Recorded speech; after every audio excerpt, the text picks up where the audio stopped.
Welcome to the Tudor Dixon Podcast. This week, we approach 1 month since the devastating wildfires struck Maui. Fires engulfed the town of Lahaina. 115 people lost their lives, and at least 385 people are still missing. Tens of billions of dollars worth of damage has been done, making this the deadliest wildfire the U.S. has seen in more than 100 years. Still, there's a lot to be uncovered on the exact cause of the fires, but all signs are pointing to mismanagement of the power lines by Hawaiian Electric. This brings up a number of questions related to the safety and security of our entire electrical grid. So today I'm joined by an expert, Tommy Waller. He is a retired Marine Reserve Lieutenant Colonel with 2 decades of experience, and he's the current president and CEO of the Center for Security Policy. Tommy, thank you so much for joining the podcast. I'm so glad you're with me today. Sure. Tudor, thank you for having me on. Yeah, this story with Maui, I think it goes beyond just Maui, but what we're looking at in Maui is pretty devastating. I actually, just before I sat down here to talk to you today, I was watching a video from some residents there saying, we're just done. We're just done with the United States. We're done with the United States government. We feel like we've been totally abandoned because not only did this happen with the electric grid and they're not getting answers, they're not really being served by the U.S. government right now either. What do you, from your experience level, what do you see as having happened on the ground there, and could it have been prevented? Well, Tudor, it's going to have to be investigated, but just the cursory investigation that I did, just looking at video from both the local news media, social media, you witnessed in numerous locations electric grid infrastructure causing fires, transmission lines on the ground, in the grass, flames abounding from those transmission lines. In some cases, there were video of substations that were arcing and sparking. And so, it looks a lot like the fire came from the electric grid. And when you discuss, Tudor, the mismanagement of it, the argument that I most recently made in the Wall Street Journal is that the people who would know the best if it were mismanaged would be the actual employees within the electric utility industry. And right now, they don't have any whistleblower protection to be able to speak out to the American people about issues of safety or security that they see. And that's something that I think we need to change in this country. And you say that because in the past, folks have spoken out and they've lost their jobs. So you feel like there could be potentially this culture of fear. If I say something, I might not have a job. But if I don't say something, then this could potentially be catastrophic. And we're seeing this. I mean, we saw this in California. Now we've seen this in Hawaii, but this goes beyond just the danger. I mean, we also saw this in Texas. They said that was mismanagement as well. And so you go from fire to freeze in the middle of an ice storm. I mean, this is all pretty catastrophic that could happen if this continues. Right, Tudor. Yeah, you just mentioned the real world examples. So California, right, at PG&E had an employee named Todd Hearn who he tried to blow the whistle. He tried to warn the company about the prospect that their technology that they were installing on the grid could cause fires. And he was fired. He lost his job. And, a year later, the Camp Fire took the lives of 84 American citizens. And PG&E was convicted of involuntary manslaughter. Right. And so that's where I think, whistleblower protection would go a long way for issues of safety like that. But well, let me ask you, if they were, knowing that they were convicted of involuntary manslaughter, why wouldn't the companies also want this protection? Why wouldn't they want the people out there on the lines to be able to come out and say, hey, I want you as a company to be protected as well as the citizens? Tudor, that's a great question. In fact, that's the sort of question that our Congress should be pulling these CEOs in and questioning them and directly asking them those questions. Oftentimes when you have very powerful industries that have what's called regulatory capture, in other words, they really affect the government's ability to regulate them. There is this notion that they can write the rules, right? And with the electric power industry, in many ways, that is the case. The industry makes its own rules, and it often has the ability to break those rules.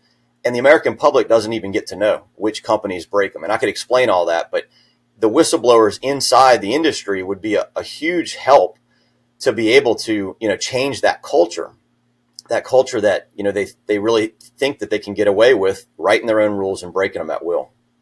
I think that we need to understand that, because it's not just that we see these catastrophic events. We see these increases in prices that nobody seems to be able to control. I mean, as most of our listeners know, I'm here in Michigan. Michigan has some of the highest energy costs in the nation. We just recently had a storm compared to the hurricane that Florida had.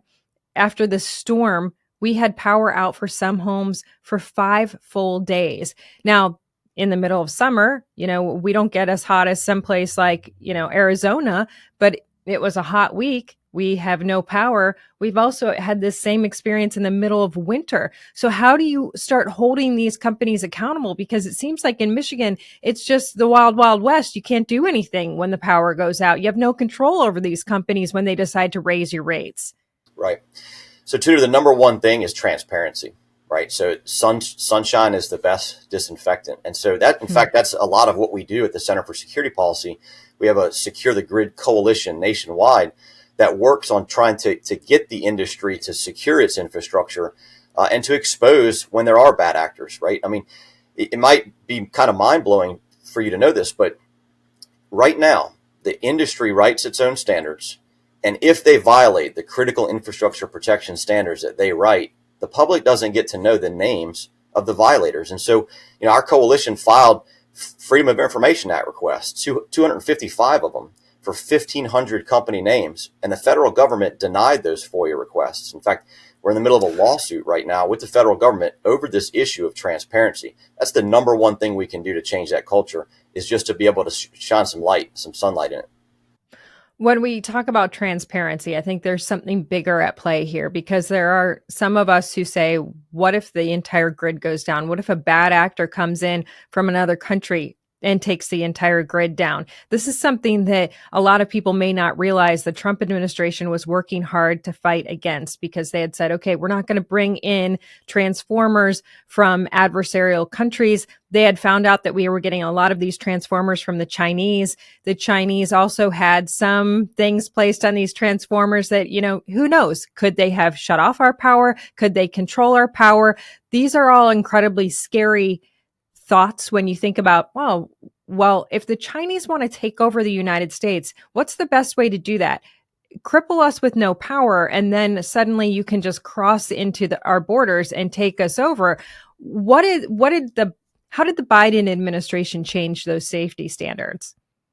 Yeah, so Tudor, you mentioned in China, this is absolutely in their warfighting doctrine, right? It goes all the way back to Sun Tzu. You think about, what he said is the supreme art of war is to subdue your enemy without fighting.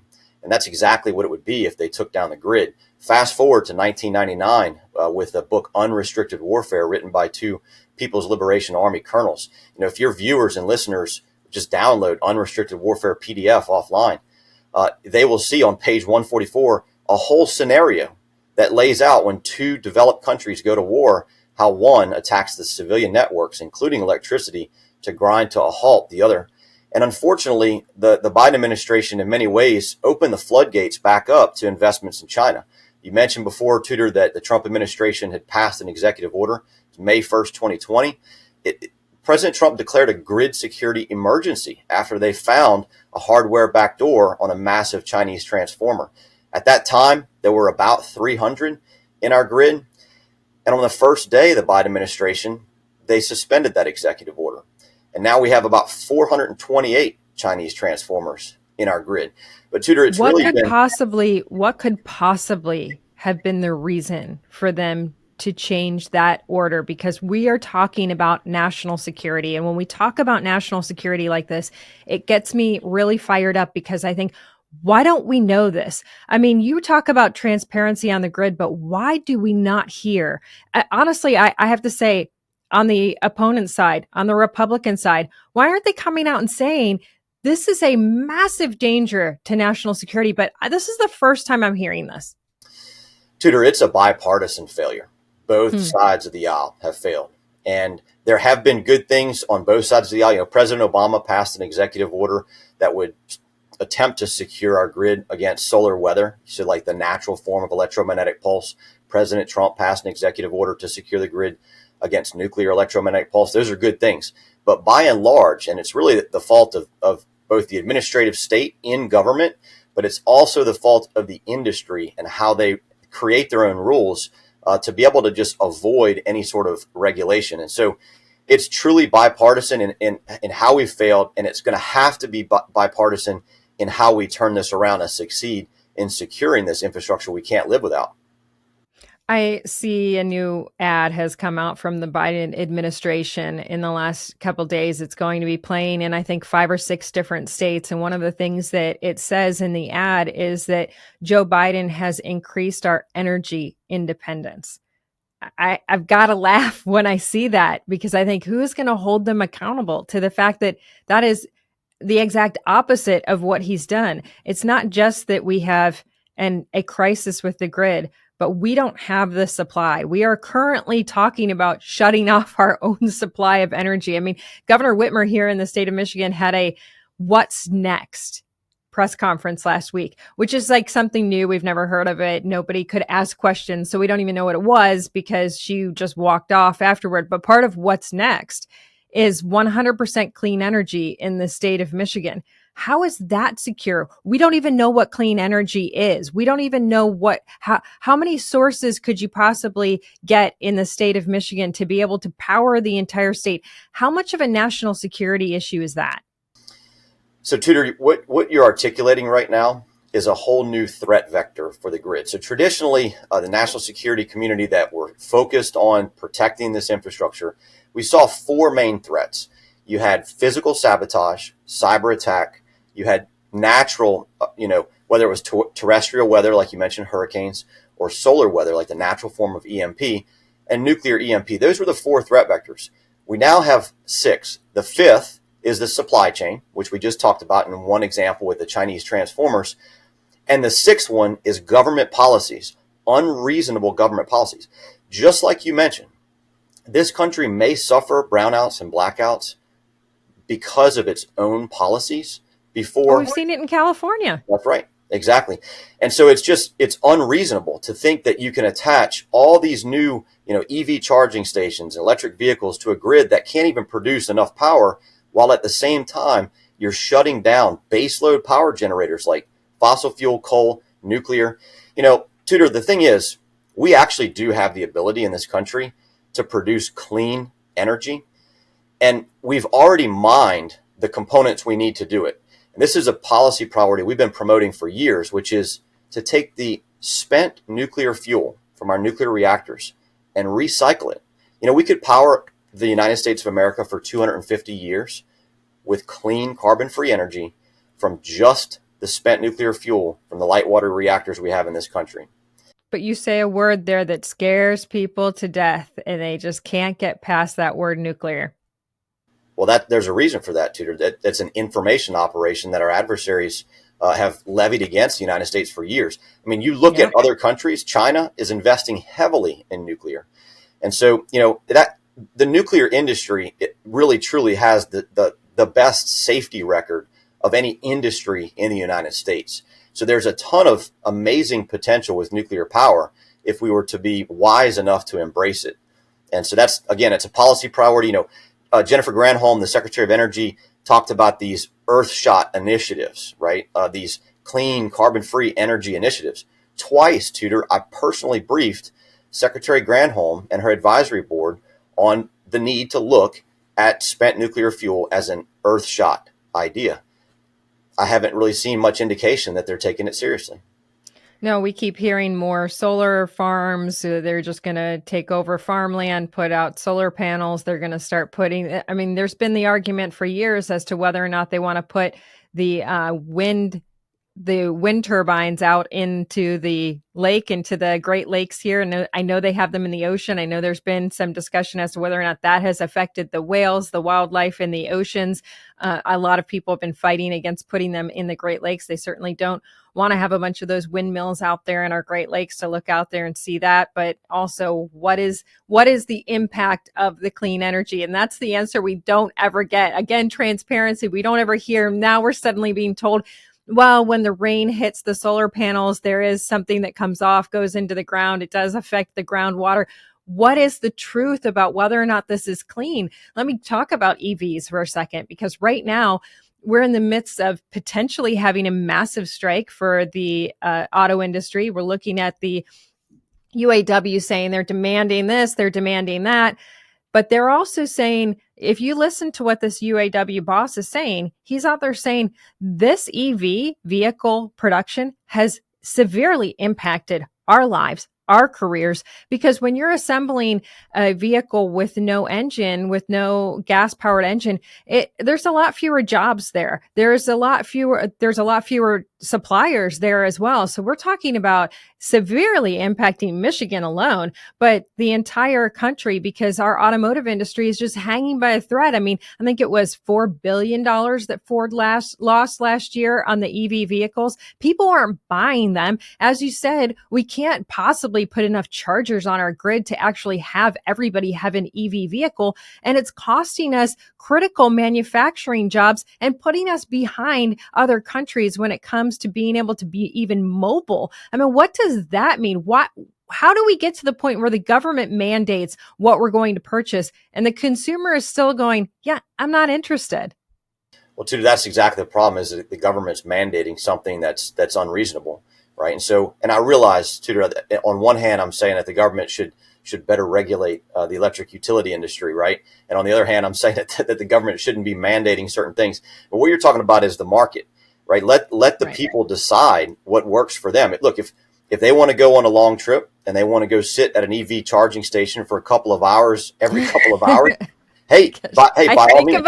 I honestly think about, we used to travel, my in-laws live in Kentucky. So when the girls were little, the trip for us is about 6 hours. But when the kids were little, they were, you have babies that need to have their diapers changed and bottles and everything. And it would just take an extra 2 hours to get there with little kids. And you're like, oh gosh, this is such a nightmare trip. I think about what it would be like if we had to actually stop halfway through and wait an hour and you might be waiting longer, because I think what people don't always understand is that these chargers that you stop at, they're not necessarily these speedy, fast chargers that after 15 minutes, you're going to have a fully charged car. You could be waiting hours just to be able to make it through the end of your trip.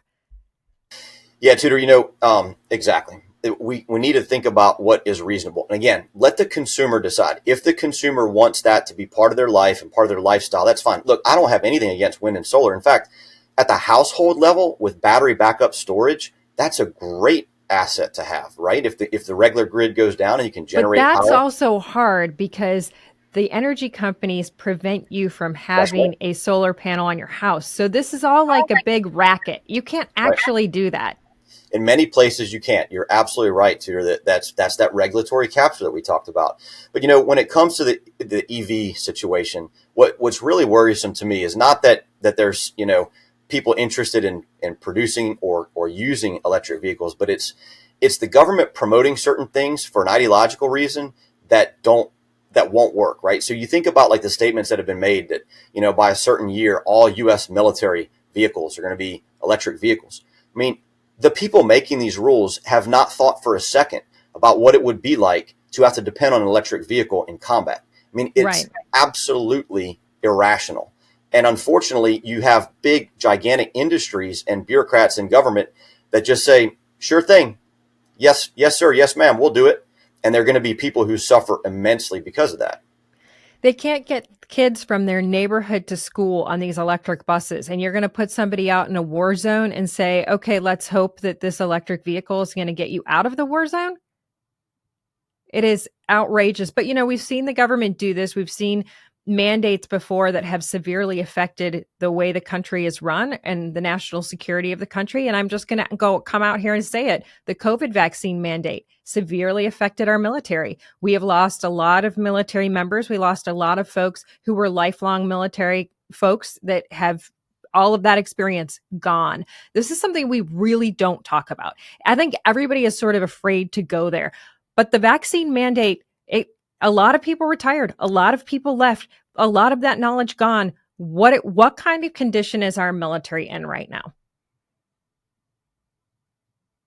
I mean, I'm blessed that I didn't get court-martialed. I was in command at the time. I did as much research as I could on the vaccine itself. on the legal nature of that mandate, and it was unlawful for me to force my subordinates to take any emergency use authorized product against their will. That is a violation of the law, and I wouldn't do it.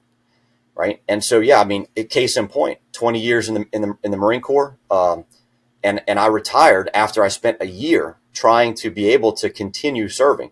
I mean, last spring, I brought my family to a military installation to get a new ID. We were barred access. We weren't allowed in.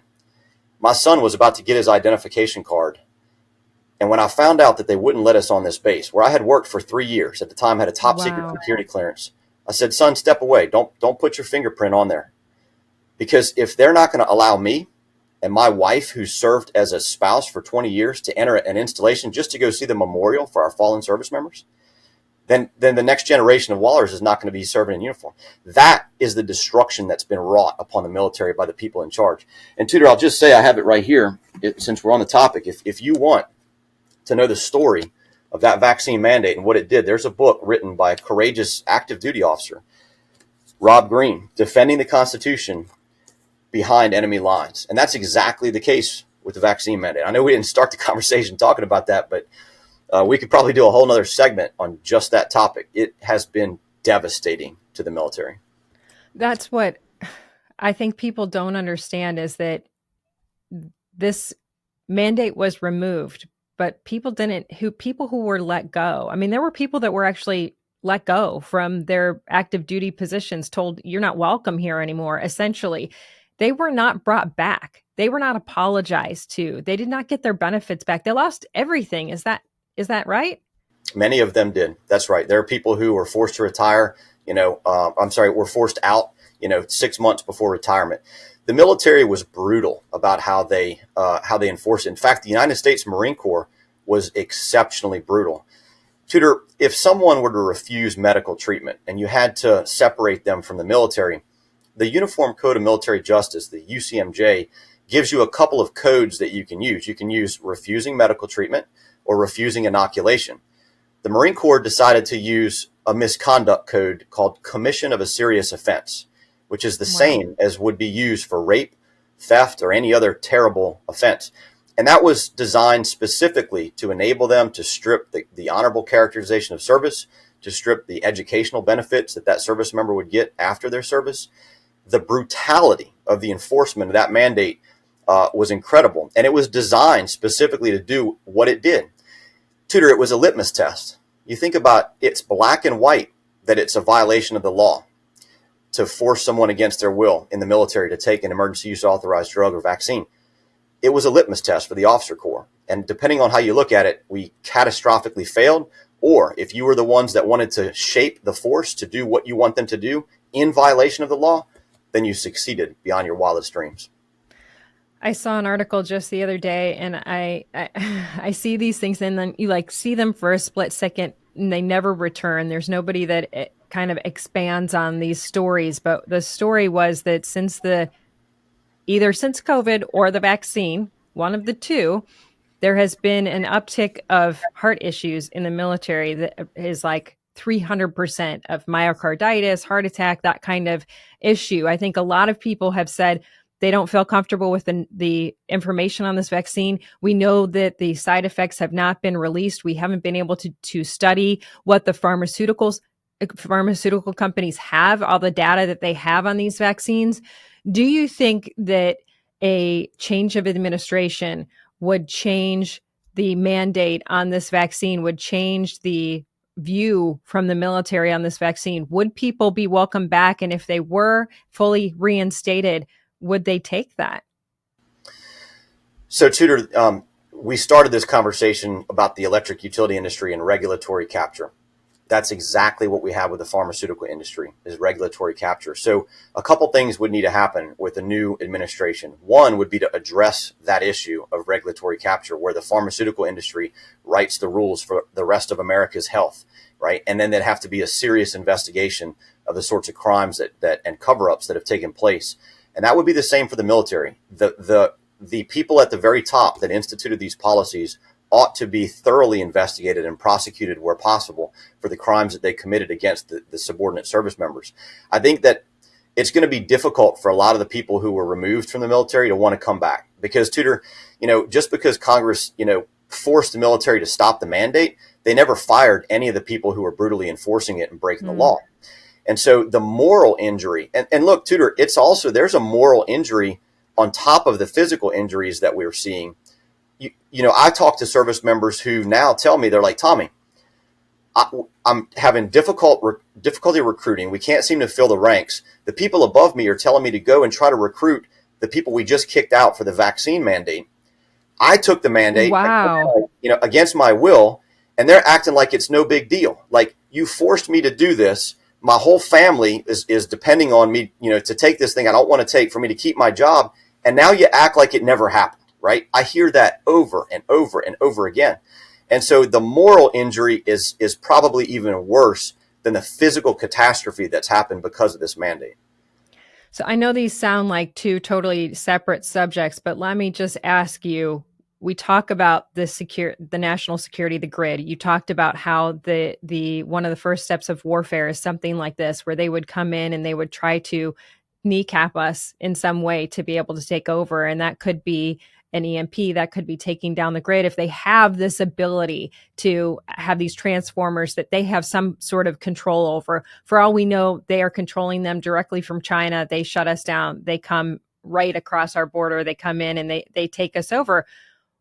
Are we prepared? Is this military that has lost so many people, that has a morale problem, that is struggling to recruit, is this military prepared for the next step, and that is active warfare? Tudor, to answer your question about the military's preparedness in the context of which you just asked, right, which was the scenario where an adversary takes down the U.S. electric grid, the U.S. military is absolutely unprepared for that. And I tried to work this in uniform. In fact, we were blessed before Mr. Trump became president. We briefed him on nuclear electromagnetic pulse. He made a promise. He kept that promise to address it. And then once the president passed that executive order on EMP, there were some courageous generals in the military that tried to aggressively pursue trying to protect the infrastructure against it. And I was brought in as a staff member to the U.S. Air Force Electromagnetic Defense Task Force, founded by Lieutenant General Stephen Quast. And in the end, that task force no longer exists. General Quast was forced to retire. And as best I can tell, many of the recommendations made by the task force have not been adopted by the U.S. military. And so the reality, Tudor, is that if our grid goes down, the U.S. military members are going to starve and be in the same boat as the rest of the United States. And we don't have to. This is a fixable problem. It's absolutely a fixable problem. The military's protected its nuclear command and control against a lot of these threats. It's the American people and the rest of our bases, conventional bases, that need to be protected as well. I think people don't understand when you say the grid could go down, what that means. And you always see those "I'm the last guy in the world" type of movies. There was one with Will Smith where he's the last guy in the world. And I think it's so funny because in the trailer, he's alone running on a treadmill. And in my mind, I'm like, who's running the power company? Like, how is he running on this? He's got nothing. People don't understand. There's no refrigeration. There's no food. There's going to be mass chaos. I'm not trying to be terrifying, but when we talk about an EMP, your cars stop. Your homes have no power. Your cell phones don't work. There's no communication. Is that right? When it comes to nuclear electromagnetic pulse, Tudor, we know that we'll have nationwide grid collapse. That's a sure thing. That will happen. In terms of cell phones, automobiles, we don't really know which ones would be affected and which ones won't. But the reality is, if you have grid collapse and the grid's not working, eventually you don't charge your phone. Right. Exactly. And so that's that. And again, it's a fixable problem. There are companies that have developed technologies that can protect against electromagnetic pulse. Right. And so what we really need to do is we just need the American people to wake up to what you just said, Tudor. This is scary. And it's real. And in fact, we're blessed now that there's a film that was just launched at the beginning of this year called Grid Down, Power Up. It's a documentary produced by a gentleman named David Tice and narrated by Dennis Quaid. And so griddownpowerup.com is the website, and people can watch a film that will educate them about this topic. And then the neat thing is, on that website, we've created the opportunity for people to actually get involved in the effort to convince their policymakers to protect this critical infrastructure. Well, I appreciate you coming on today. It's been very interesting to me because I really think that no matter what side of the aisle you're on, first of all, you can see where there's failures on both sides of the aisle. And no matter what side of the aisle you're on, you have to look at this and say, this is critical to my life. This is critical to my future, to my children's future, whether it is national security from the military standpoint or from the electric grid standpoint. We all really need to get involved. And I just appreciate your willingness to come here and talk to us today. Sure thing, Tudor. Thank you for having me on. Yeah, absolutely. Thank you. And thank you all for joining us on the Tudor Dixon Podcast today. As always, for this episode and others, you can check out TudorDixonPodcast.com, subscribe right there, or go to the iHeartRadio app, Apple Podcasts, or wherever you get your podcasts, and join us next time on the Tudor Dixon Podcast. Have a blessed day.